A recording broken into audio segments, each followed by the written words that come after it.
Hi there, Sharon Thomas here with Established Footsteps Ministry, and I want to welcome you to Me and My Bible for the month of March. I know that some of you are joining in for the very first time, and we're excited to have you as a part of our study group.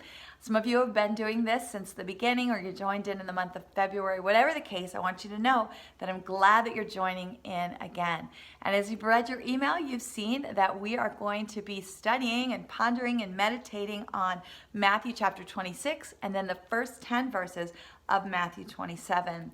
These verses really begin in the hours right before the Passover. And Jesus being having the Last Supper with his disciples, and then the Lord's Supper being instituted, and Jesus being arrested, and Judas' response to all of that.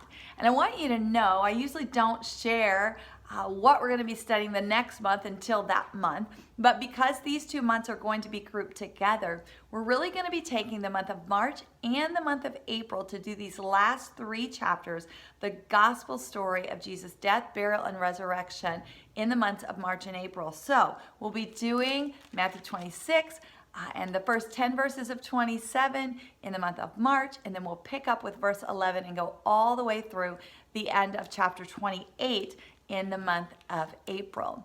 As you have already probably heard as well, but let me just reiterate just in case, we are also running an optional element that you can participate in if you'd like, and that's called Experience Communion, which is an encouragement to practice daily communion personally in your own private home and space. And you do that on a daily basis.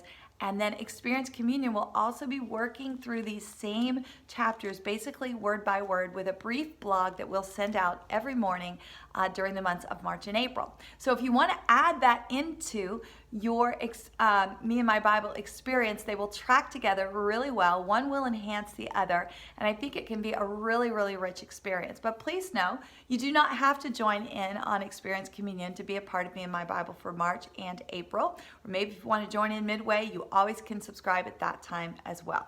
But one does not automatically sign you up for the other. So if you are interested in being a part of Experience Communion, make sure that you have subscribed for that. I'll leave a subscription link in the description box for this video, and you can access that easily after you finish watching if you're interested in doing that. That did get started yesterday, but you can join in at any time.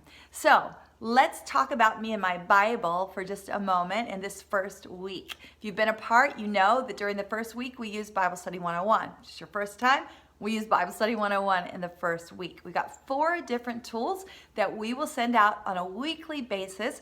The more you use them, the more confident you get in using them, the more skilled you get in using them, and it just gets better and better as you're fellowshipping with the Lord and hearing Him speak to you through His Word. So I say that to say, if it's your first time, don't be surprised if it feels a little awkward. If you've got some questions, you can always reach out to us.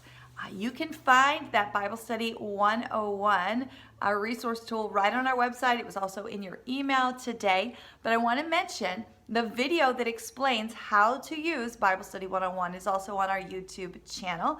I'll link that video for you in the description box in this video as well, so that you can access it if you need it for the first time, if you want to reference it again. So know that you can do that. I want to give just a general encouragement to everybody, and some just little tutorial here as well as we get started in this section for the month of March using Bible Study 101.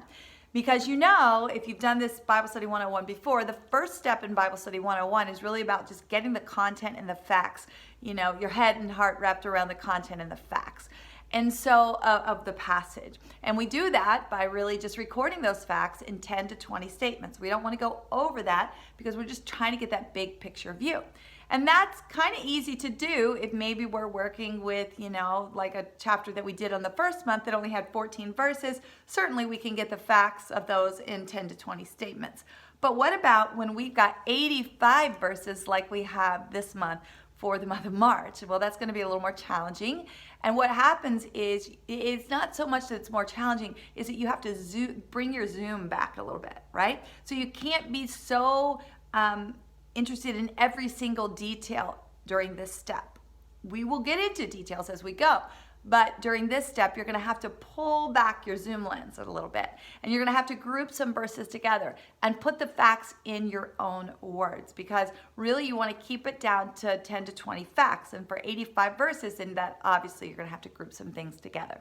So just work with it and know it's going to take you maybe a little bit of time, a little bit of thought process, but you know what? That's good, right? Because that's what we want to do. We want to get in here and dig and think about this word and get our head and our heart wrapped around it so that we know the content of what it's saying, and then can just move on into further pondering and meditating in the weeks that will follow using the other various tools. So as always, reach out if you have questions. I know that this is going to be a rich month of studying. We're headed toward that really special celebration of Easter. Honestly, every day should be a celebration of the death, burial, and resurrection of Jesus in our lives. I mean, that is the gospel story. That's the cornerstone of our faith. It's what roots us and grounds us in Christ. So every day is a celebration of that. But we also know during this season in our culture, we really try to zoom in on that and really be mindful of that. And I'm excited about spending these next 2 months personally and leading you in that, just diving into the gospel and really just meditating on that and allowing the Lord to break open revelation of it more and more in our lives. So I hope that it's going to be a really rich experience for you. You can know that I'm praying for you. I also know that whenever you get started in Bible study, the enemy is going to want to divert you and derail you and distract you and all those kinds of things. And so I would encourage you to just make a commitment and really zoom in.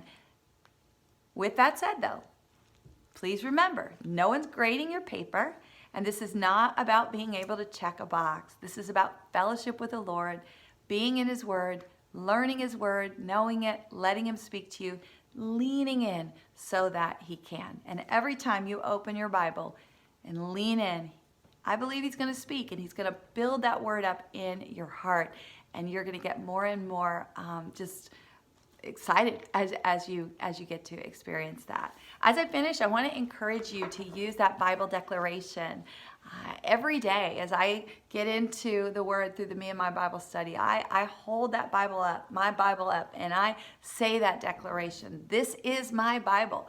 I believe what it says about God, and I believe what it says about me. And you know how it flows forth. It's right at the top of that email there today. It's also on our website. But I encourage you, don't leave that part out. Making that declaration is a powerful thing to do. It changes something on the inside of you as you make that declaration. Because left to ourselves, we will not value the Word of God like we should.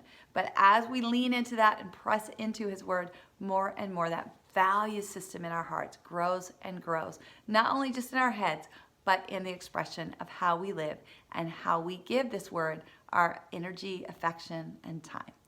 I'll be praying for you. Again, reach out if you have questions, and I'll be in touch again soon. See ya.